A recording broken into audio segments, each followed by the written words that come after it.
Okay, ready? Jack? Okay. Italian Wine Podcast. Chin Chin with Italian wine people. Welcome to this two-part episode of On the Road edition, hosted by Stevie Kim at Castello di Volpaia in the heart of Tuscany. In part one, Stevie chats with Giovanna Stianti and her daughter Federica. My name's Stevie Kim. Welcome to the Italian Wine Podcast, On the Road edition. And today we're in Chianti. Today, our special guest, Giovanna Stianti Mascheroni. Is that correct? Correct. And her bodyguard, Federica Stianti Mascheroni. Is that, no, or is it just Mascheroni? No? Yes. It's Mascheroni Stianti. Mascheroni Stianti. Why is that? Tell us why that is. I was supposed to have only the surname of my father, right. That is Mascheroni, but the surname of my mother was disappearing, and so he decided a long time ago, when it was not a fashion. Now it's much more a fashion to have both the two surnames. So my brother and I, we have Mascheroni and Stianti together. Fantastic. Alrighty. So Giovanna is one of my favorite wine people. I've met both of them at the first edition of Opera Wine. Correct. And this is our really official first visit here. I know we were supposed to come here many, many times, but my husband was here actually. Exactly. So you met everybody. Nobody thinks I have a family. I have one husband, 2 children, 2 dogs, but he came here and he absolutely fell in love with this place, and now I understand why. So Giovanna, why don't you tell us where we are? Well, that's something that my husband, that is being always the soul of Volpaia, that's where the prison maybe of the castle, but he decided to change this room, because it's a room, into our storage for all the vintages. Did you say this was a prison? Yes. Oh, okay. Because in a castle you should have a prison, you should have a church, you must have a cemetery inside, you have everything. Oh, so this was a bona fide prison? We suppose. Yeah. Yeah, okay. Una bonifica. Okay, all right. So, for the audience out there who have never been to Castello di Volpaia, can you tell us exactly where it's located? We are in Italy. And we are in Tuscany, and everybody's in the heart of the Chianti Classico. But really, if you take the distance between the border of the Chianti Classico, Volpaia is very much in the center, not of Tuscany, but of the Chianti Classico area. Chianti Classico area is just delimited by a very old law of Granducato di Toscana, where already decided that we are talking about 15th century, which was this area. The problem today is that Chianti, because the area name is Chianti, but in Chianti we don't produce Chianti.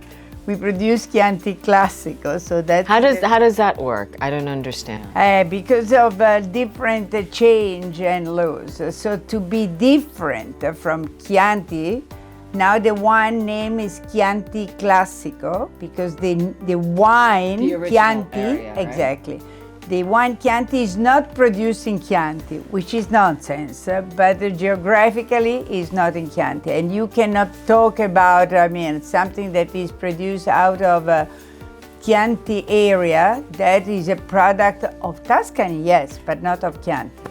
So, we were driving up here and from the main road, Yes. Where there's the signage that says Castello di Volpaia. Yes. It's like 3.5 kilometers. Yes. So what is the extension of Castello di Volpaia exactly? How big is it? Just to get an idea. The total hectares of Volpaia is 390, not a vineyard, luckily, but is woods, olive trees, and vineyards.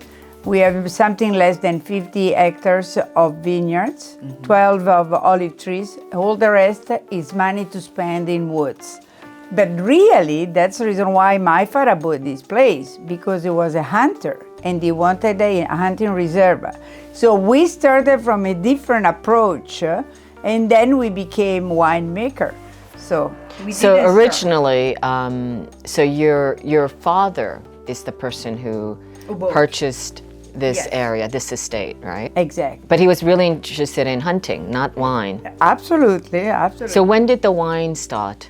The wine was already here. So the only idea is to promote, to producing a better wine, the wine. And I think a good part of the fact that we have been successful, I think I can say, is that my father was not an agriculture, he was an industrial. So he immediately make accounts and he decided he couldn't lose money because industry must make money, otherwise you close. Right. But in agriculture, you cannot turn off the vineyard. They start giving you grapes and wines and products.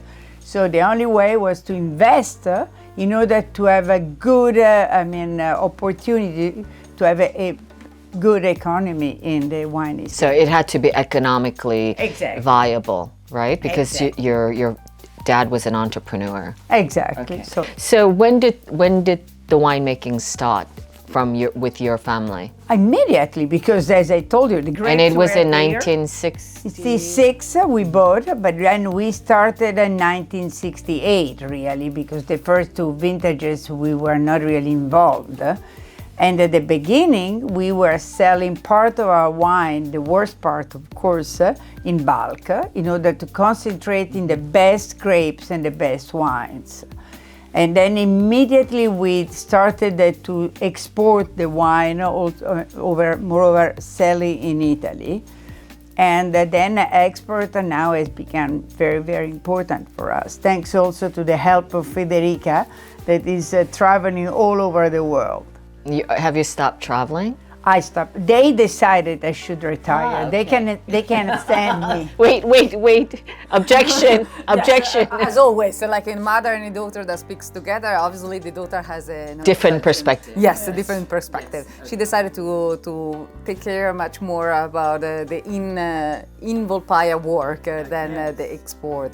So let's talk about the wines. I know you have other estates. You have wines coming from Maremma and, of course, Pantelleria, correct? But today we'll focus on Volpaia as we are here. So tell me how many labels and the different types of wine that we have. Well, I don't know really numbers, but we should have 10, 9, I don't know how many labels, I don't mind. Breaking news. Okay, so let's talk about the wines that we've gathered today. There are 5 bottles I see. Tell us about these 5 wines.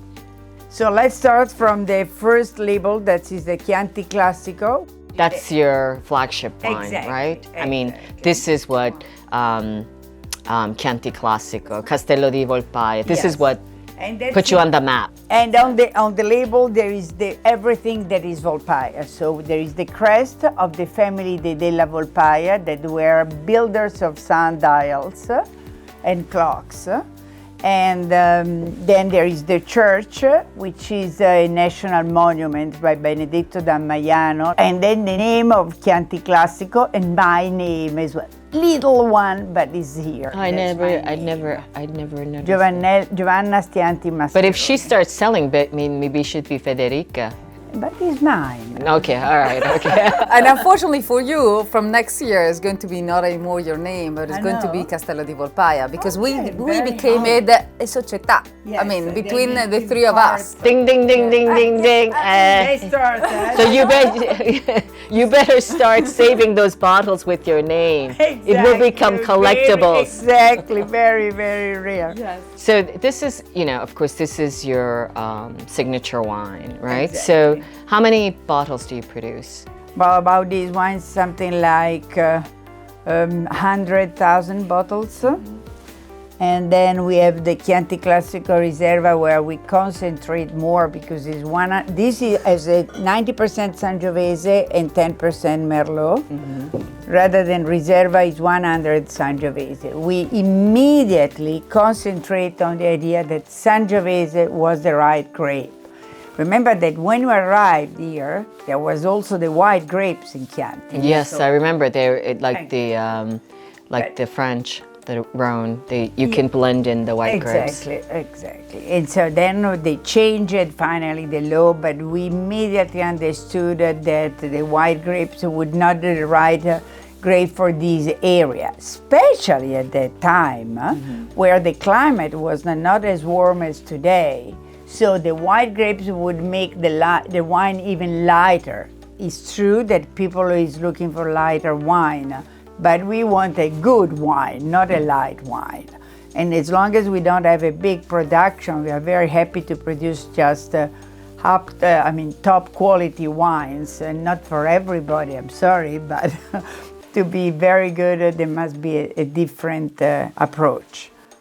So you've touched on a lot of topics right now, right? The fact that you have focused on your Riserva 100% Sangiovese, because also, when did you start doing that? Riserva, immediately. We immediately concentrate on Riserva. Because now it's very trendy, you know, to focus on the indigenous grape varieties. Right? Exactly. And also you spoke about the crest of the Volpaia. Yes. Can you tell us a little bit about that? Well, Volpaia is fox, right. And on the crest there is a fox climbing mountain. Yeah, why is that? What is the origin? We found this piece of stone in the village, and we decided it should be the crest of the family that was living here. And they were artisans, they were no noble family. They were just, as I told you, builders of sundials and clock. And without never thinking of this, but my husband has a big collection of clock and naval instrument. And so if you want, again, we found a certain connection between Volpaia and the hobby of my husband. Oh, okay, all right. But I didn't see any sundials in the village. No. Because they are in museum today, so everything is very. But not even like, I don't know, attached to some building. We thought to have something more modern. We wanted to do, and then it was too complicated. We didn't want to have something very modern and fake, so we never did. But that was one of the projects that were. And so the Riserva, how many bottles do you produce? Around 80,000. Okay. 60, 70, 80.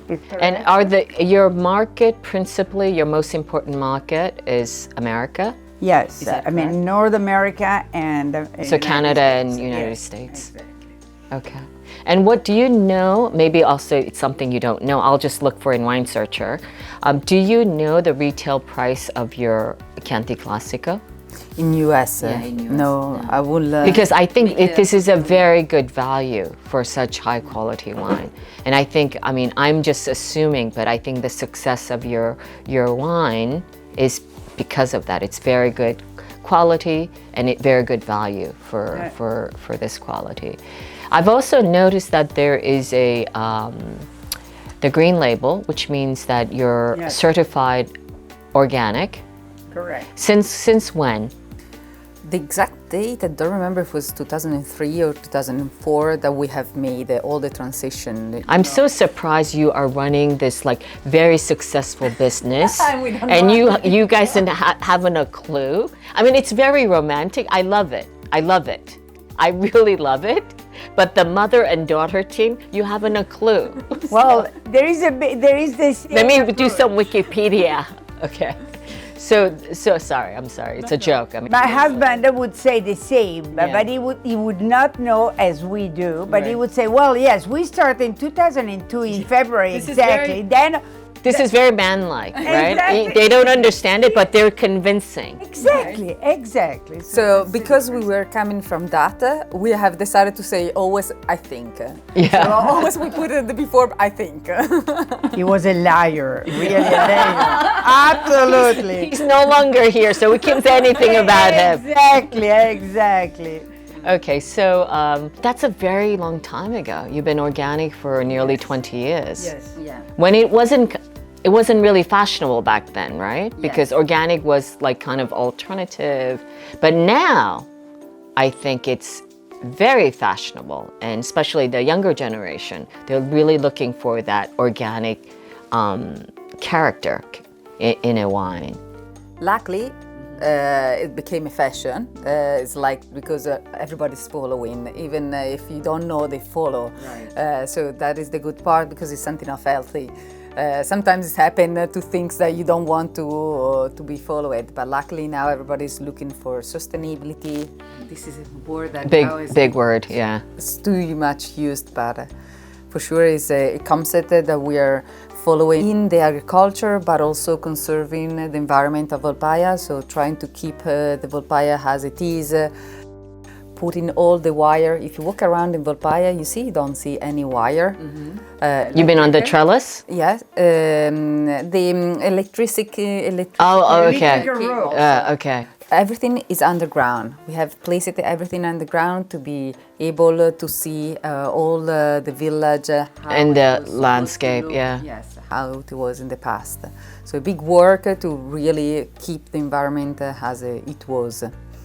So, I mean, being organic means, by definition, you have minimum intervention, mm-hmm. right? But how did the climate change? Has it affected the terroir and the winemaking in, being organic? It's more difficult, right? Very good. Yes. Yes, I mean, being organic, it's you have more challenges. Yes, it's much more challenging. Everything has to be work in advance. So you have to look and to be in the vineyard almost more than when you are normal growing a grape. To grow the grapes. It's because it's like when you don't have to take a medicine. You have to prevent. You have to protect your grapes. Not at the moment that you have the problem, you can have a medicine and fix the problem. So for sure it's much more complicated, and this type of climate where the humidity forecast is unpredictable, it's quite much more a challenge for the organic producer. Yeah. But I mean, are there more challenges now than, let's say, 10 years ago? Do you see the climate change influence? Yeah. And how are you addressing those issues? But for sure, even growing the grape, so we work less the soil, we keep much more the grass in the soil to have less working of the water, because now it's not that it doesn't rain. It rains all together like in 2 days. And so instead of having open soil that can be worked by the water, we prefer to have the grass to be able to have the water that doesn't break the soil. This is one example of the different way that we are working now in the vineyards than in the past. Okay. And that's a wrap for this edition of On the Road with Stevie Kim at beautiful Castello di Volpaia. Catch us next time on Mama Jumbo Shrimp. For more fascinating interviews from around the world of wine, go to ItalianWinePodcast.com. Chin chin!